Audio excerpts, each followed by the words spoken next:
بیننده های ارجمند السلام علیکم.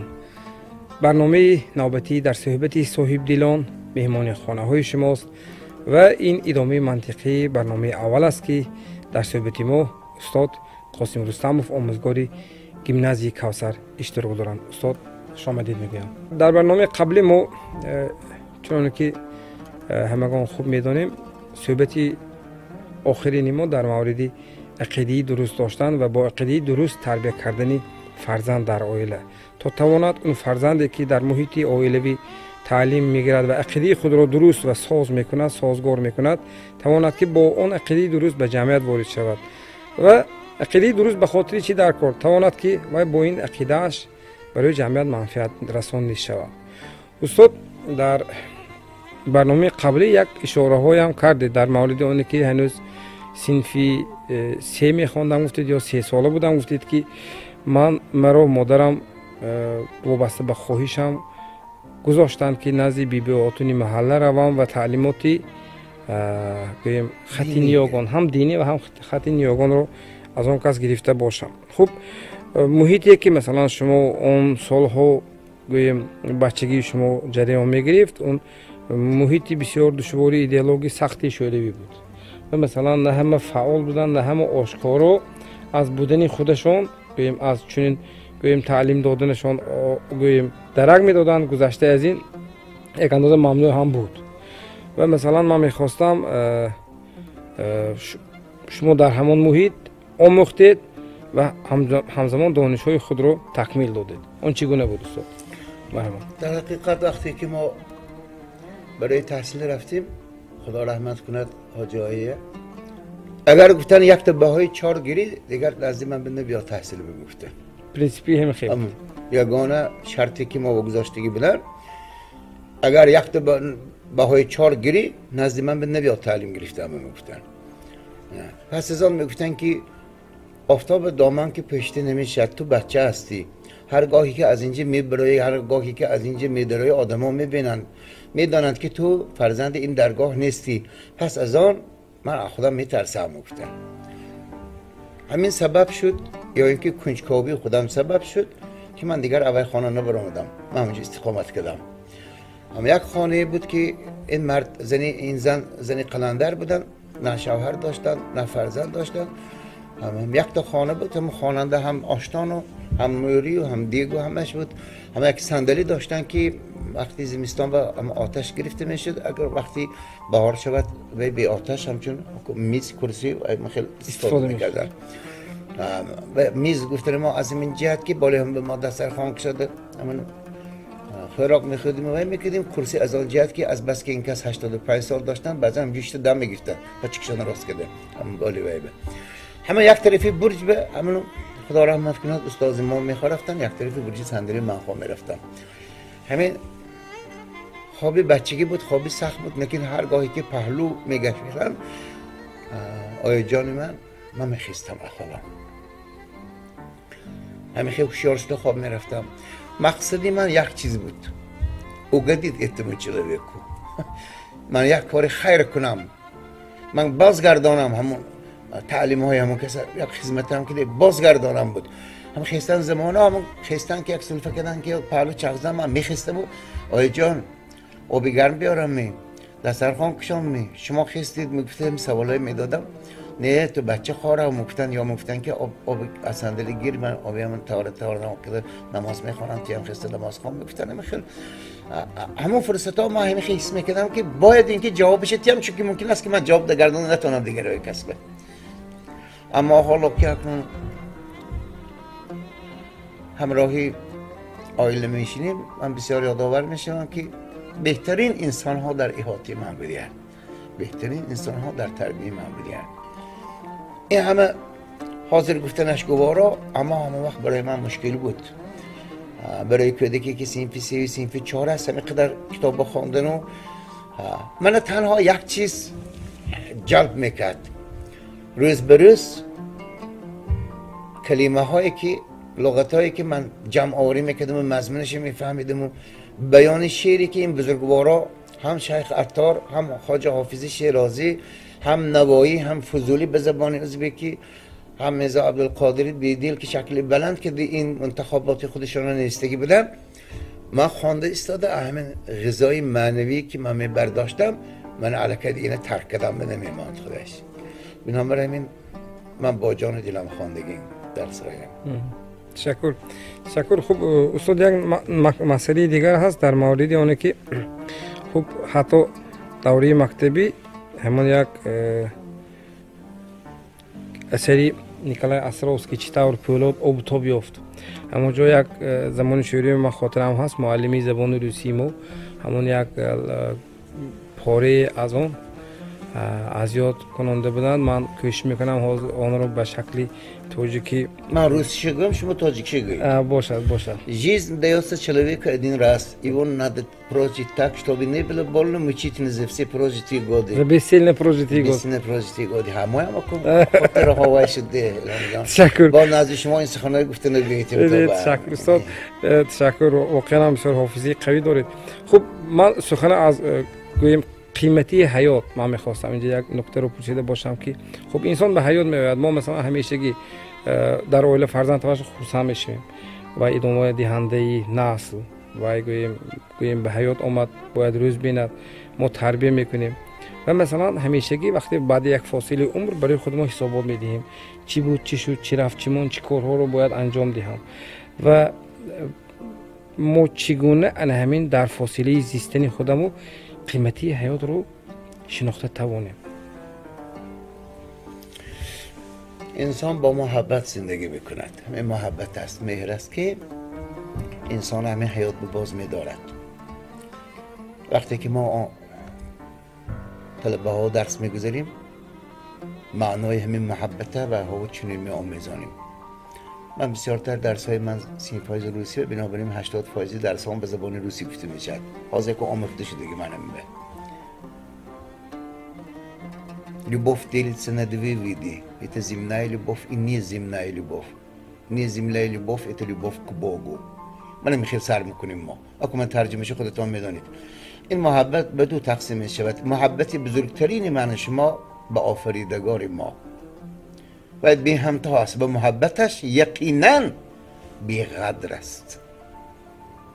و هرگز خیانت نمیکند محبت شما و دیگر بار که اکن ضمن لباف میگن آنچه که در حیات با ما مهر و محبت داشته باشیم اکو میشمریم به محبت به پدر و مادر، محبت به همسر، محبت به فرزندان، محبت به کتاب، محبت به طبیعت، محبت به پول، محبت به وطن، محبت به وطن. همینها اینها بسیار هستند. محبت به موسیقی، محبت به صنعت تصویری. ما آنچه که هست میخوام من گمان میکنم که انسان کامل نیست اگر یکی از همین محبت های به تشکل ندیم. یک تشم اگر چیز بماند ات دیر که اوجه ابسنایت سو همین یک تا جای خالی علاقه انسان کمبودش نشان داده بیستد. ما باید که همین بچه ها با برابری همین قدر تعلیم دادن ما همیشه روز کرده همین محبت برابر انکشاف دادن ما در کار است. انا دیدم میتوانیم که ما نبینید محبت به وطن عزیز ما هست.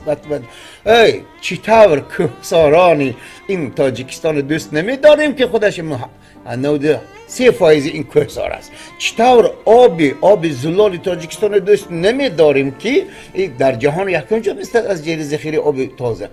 چطور این باغات، گلزارها، این شهر ما ببینید گلزار چرمی ها رو انا بنابراین دوستداری طبیعت با دوستداری وطن علاقه پیوسته است. بنابراین همین محبت هایی که هستن انسان به امکانیت میتید که حیات کاملا پره و قناعتمند اثر گذراند. بی محبت زندگی نیست. اگر همین های از خود نکند، اگر همین های ما داده نتوانیم، همین محبت های در بچه ها بیدار که نتوانیم و اون کم بودی هست علاقه. و ها حیات زیبای ممکن تا درجه مکملی حس نمیکنند. تشکر. استاد یک نکته دیگر ما میخواهم، ما چند پیش حتی برنامه هم ثبت کردیم، یک برنامه تاک شو پیچتاب زمان در موردی انصاف. اصلاح میخواهی انصاف دار گفته حتی همین موضوع تهیه کردیم و بیشتر سری آنه که مثلا هر سال وقتی ماه شریف رمضان فرا میرسد ما از مسئولان بازار، از فروشندگان بازار در مورد تنظیم نرخ، در مورد گویم زیاده روی نکردن، در مورد آنه که به هر صورت این یک ماهی که ما توانیم هم عبادت کنیم هم اصلاح شویم و این اصلاح شدن ما تا سال آینده باید برای ما باز کار کند، یعنی با یک ماه جنبست نشود. من میخواستم در همین مورد اندیشه شما را پرسیده باشم که اصلا ما با گفتن که انصاف کن، انصاف داری، انصاف باید داشته باشی، گفتن که ما تربیت میتوانیم یا باز ارزش های دیگری هست که ما این همراه انصاف باید به طبق کشیده پیشنهاد کنیم در تربیت؟ سوال بسیار هم عجایبم دادید و نکه اگر خواهید من همین دو پهلو که گرفته میرم همین موضوعاتنا. انصاف و عدالت هر دو یک چینک هستند. این پهلوی ترازه هر دوشون مانید، هر دوش بد برابر است یا اینکه هر دو یک گپ هستند. اساسگزار صلح و وحدت پیشوای ملت پرزیدنت جمهوری تاجیکستان محترم امام علی رحمان را من به یک نفر مانند میکنم، انوشیروان عادل. گرچنده که چندین سالها، هزار سالها پیشتر این شاهی با عدالت گذشتگی باشد، امروز خداوند ما با همین خیلی شاه منو با مناسب گردان ما همین خیلی پرزیدنت داریم که در همین ساحه ها عدالتی انکسیس میکنیم. انا همین خودش علاقه انصاف. شخصی با عدالت که هستن در هر برآمدشان انصاف مردم طلب بکنن. این دعای پادشاه خداوند قبول میکند. شاه ما میخواد که خلق به انصاف باشد، بین همدگریش به انصاف، این انصاف نسبت دولت هم باشد، این انصاف نسبت هر کدام من شما باشد. این انصاف اگر داشتگی باشیم اسراف به راه نمیتیم، عمر بیهوده نمیگذرد. من در جهت بازار و هم در جهت این ماه مبارک، ماه شریف رمضان گفتنی هستم که انسان ها با برابر انصاف داشتنشان ایمان خود را نمایش میدهند. این ایمانداری و ایها هست. حالا گفتم همه موضوعی که دو کلمه هست، عدالت و انصاف، هر دوش هم قریب که برابر قدم میزند. هر ده همین نشانه های ایمان است. ایمان چیست؟ خود است. باور کردن به خدا، باور کردن به خودش. تا خودش انسان نشناسد خدای نمیشناسد، تا خودش به باور نکند خدای هم باور نمیکند. این دیدید. بنابراین من هر لحظه که دایر به انصاف اگر تربیت پیشکش میشد و ما تربیت کردن به همین موضوع رو میاریم، پیش از همه بچه های با عدالت بدونشی میخواهید. آیات قرآن بسیار هم زیبا گفته است که شما خوب میدانید اینا و تواصوا بالحق، همین حقیقت به تو توصیه کن گفته هستن. هرچی که حاضر جناب عالی ما ممکن حقیقت توصیه میکنن، ما هم میخواهن که ما حقیقت پرور باشیم، میخوایم به عدالت باشیم، به انصاف باشیم. این هم آیات قرآن که خودش مواظبت میکند. این مواظبتی که ما میکنیم میخواهیم که از فرزندان ما همین خیلی طلب کنیم، فرزندان ما هم به انصاف باشد. انصاف فرزندان ما همین که آنچه که ما جوانی شده دادیم و 50 سال موت کرد، برای انصافش باشه موت کرد. یک جا دیگه سال دقیق‌تر که گویم میگن حقش همین. من برای تو جوانی تند چه حق دیگه بودم که امروز تو همین دیدم میگفتنی کلان سالهای و های پدر و مادر ما بسیار شوندیم، همین نشان شوندیم. اما علاقه به انصاف شد، چون که از مادرش آن چیز دکار بود گفت، بزرگ شد، ساکیب شد، هممون چیز چهار ما رو ملک اکم پدری مادرش نظرش نمیگن این بی انصاف علاقه انصاف ندارد. این علاقه درسته من خیلی علاقه بی ایمان، این علاقه چون که از خدا نمیترسد، این علاقه ایمان ندارد، زیرا که از مردم شر نمیکند. این من خیلی گپا میبرد. من بسیار میخوام که در این ماه شریف رمضان تنها روزه داشتن، تنها مسجد دویدن و نماز گذاشتن این پر نمیکند عبادت ما را. ما باید این که همین انصاف ما که پر کنیم، عدالت ما که پر کنیم، سخنهای زیبا مهرآمیز بین همدیگر همین خیلی گفتنها که ما پر کنیم، یکدیگر به گذشت کنیم. یک حکایت گفته میتیم که حکایت واقعی است. این من که گذشتگی است. یک آدمی هست که می پرست است، این حال قریب که می زده شده که الکی الکش میگن می زده، این می پرستش اینکه همه دوست میدارد من نشیدن همین تراتوار میگن من تانکوچی بار که پیره که گذشته برفته ایستاده، یک بار خم میشد تماشا میکند که یک قندوز چپش رو خور رفته است، 4 پاش بالانده و امکانیتی گوید خستن ندارد، چون که حرکت پاها هوا و ماند است و تکیهگاه ندارد که خیزد، زمین به تکیه نمیشد. همین نگاه کرده گفت خاطرش با دست گپی خودش بگم من هم چی که گفتم میگم خدا وقتی بود که سر لکک مول گفته ما دیگه منم همین حالت داده بودم خسته نمیتونستم اینو ببینید همین بسیارتر میشد دست و پاها قدرم حرکتای پیشتریش که نمیتوند استوارتر نی خسته نمیتوند اجا میخزم بود با میغلطد همین خاطرش اوداست این ماهی شریفنده همین من خیزنده مانم اینم تو آفریدگی اینم بندی تو من با گذشت کن چند گناه های من رو پیش کن گفتگی که من راست کرده بنده است قندوزه آدم ها حاضر میگن که وای مای پرست است یعنی که وای همون خیلی مای خاره است لیکن اگر خداوند تبارک و تعالی در دل وی کمی همون انصافتیت کمی همون عدالتیت همون ناچیز بندش به همون قندوز بیام یک کار خیره کرد گید اینو ببینید همون کار خیره کرد اخو اینم جالب نیست که من به ما اینو دیداستم الکی من مسافه یک 10 متر مونده گمون دیگرش آمد گید که این همون میخواهد که این سعیم کده گید کار خودش استفاده برد اما ما خورد همین آمده گفت که تو چیکار با مشغول گفت سحر کدی این گفت که استر بیا گفت همین بندی خدا گفت آفریدی خدای گفت همین چپه بود من راسته کده ماندم گفت از این چی میگیری فایده گفت که یک ماه روزی من قبول میکده است اینا شکو خودش خلاصی خودش که آنچه که دلش میجد پروردگار کفاس کن که یک ماهی روزی من خدا قبول میکده است بگید همون همراهش نیست میگه کنی تو کنی من این طرف هم دیگه من این طرف ها منم قنقوز گفتم که راست کنم گفته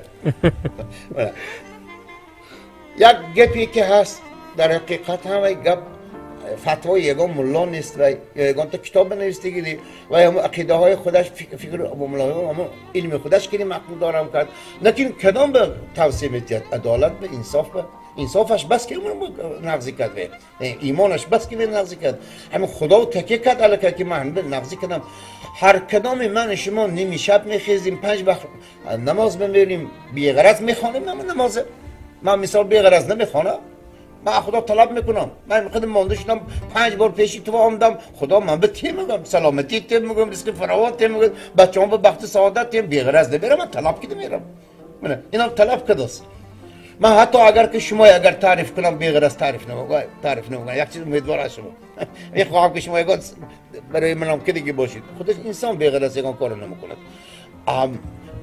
برای انصاف برای عدالت البته غرض است چی است باید؟ ثواب گیرم میگه تمام ما صاحبی ثواب شوم میگه پروردگارم ما به اهمیت یاد میگه من نظرش گیرد میگه بهترینی بندش گرداند میگه از چند عقوبت ها آزاد کند میگه همچنان که می پرست کرد یک تا قانون راست کرد لیکن میارزد خداوند تبارک و تعالی زیبایی سخن به اهمیت میتید و زیبا پرست است اگر زیبا طلب کنید البته میرساند ولی همین زیبایی طلب همین من گمان میکنم که الکی پروردگار به منظور است انا بنابراین این هم من گفتاری جناب عالی تصدیق میکنم و دستگیری میکنم و برای همین شاگردان توصیه میکنم که در حقیقت با عدالت باشم حقیقت پرست باشم یعنی که به انصاف باشم و در این ماه هر آنچه نیکویی که از دست شما می آید کنیتان و انصاف خود را همیشه به راه مانیتان که خداوند همیشه دستگیر شما است. تشکر زیاد استاد تشکر.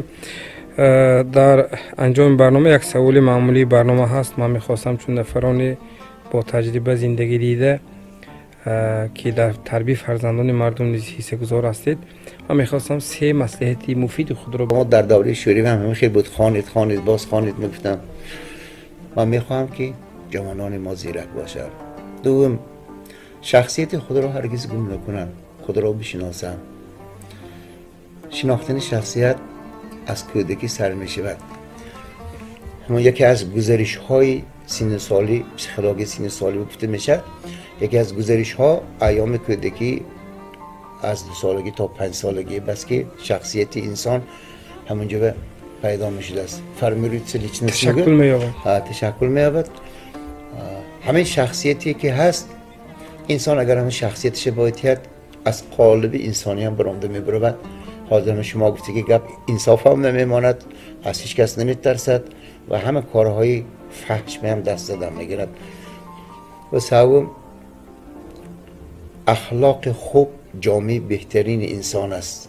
اگر هر کسی که با اخلاق است، هم در کارگاهش، هم در عائلش و هم در زادگاهش، در همه جا گناه های به این اخلاق نیکوش میپوشد. بنابراین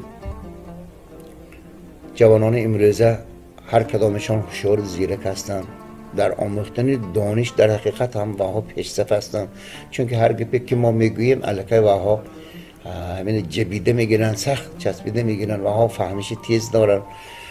من میخواهم که آنها همیشه عاقل و عالم باشند و علمشان به عمل کنند و وطنشان به خدمت کنند. تشکر استاد. واقعا این همون بیت مشهور حافظ است که نصیحت گوش کن جانو که از جان دوست دارم، جوانان سعادتمند پندی پیری دانا رو. و فکر میکنم هر یک نفری هوشمند از این سخنهایی که اینجا مطرح شد برای خودش برداشت های تازه میکند. باقی استاد برای اشتراکتان در برنامه، برای این دو برنامه‌ای که واقعا پرمضمون و هر یکی که معنی های بلند در خود گنجانیده است، برای تو تشکر میگویم. برایتان تنی صحت، خاطری جان، سلامتی بر دوام همیشه دعاگوی دوستان و پیوندان و فرزندان و این جامعه که همیشه برای چنین سخنان پرمضمون شما نیاز دارد و دستی کمک شما را میخواهد. به شما برای کامیابی ها خواهانم. در فرجام برنامه بیننده های ارجمند تنها با همین نکته اکتفا می‌ورزیم. هر یک نفری که ما را تماشا میکند از این صحبتی صاحب دلان برای خود برداشت تازه میکند. خیر، خانه آباد و پیروز باشید.